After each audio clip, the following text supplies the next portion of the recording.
Hi friends, welcome to Pratyusha creations. ఇది వచ్చేసి 2 frocks stitch చేశానండి.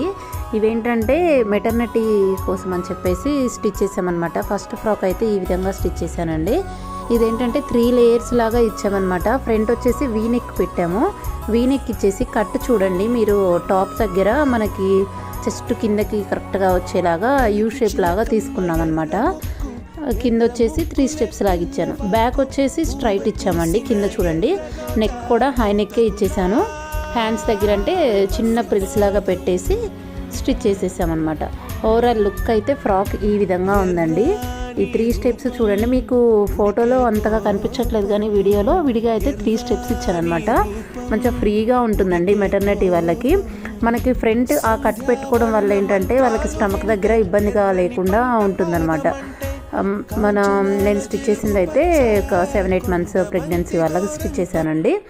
సో ఇప్పుడు వచ్చేసి ఈ సెకండ్ ఫ్రాక్ కూడా సేమ్ అదే విధంగా స్టిచ్ చేశాను. బట్ ఏంటంటే కింద 3 లేయర్స్ కాకుండా 2 లేయర్స్ లాగా స్టిచ్ చేశాను అనమాట.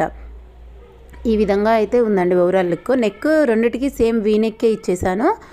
ఫ్రంట్ వచ్చేసి ఈ విధంగా కింద సింగిల్ లేయర్ పెట్టి ఇచ్చేసాను అనమాట. చాలా బాగుందండి ఇది క్లాత్ కూడా. సో దీనికి మాత్రం హ్యాండ్స్ 3/4 హ్యాండ్స్ ఇచ్చేసాను. బ్యాక్ నెక్ సేమ్ పైనకే ఇచ్చేసానండి. ఈ విధంగా అయితే ఉందన్నమాట ఓవరాల్ లుక్ అయితే. చాలా బాగుందండి. బ్యాక్ దీనికి కూడా కిందకే ఇచ్చేసానండి. జస్ట్ ఫ్రంట్ వరకే మనకి కర్వ్ తిప్పాను అనమాట. సో దట్ ఏంటంటే వాళ్ళకి ఫ్రీగా ఉంటుంది స్టమక్ దగ్గర ఇబ్బందిగా లేకుండా.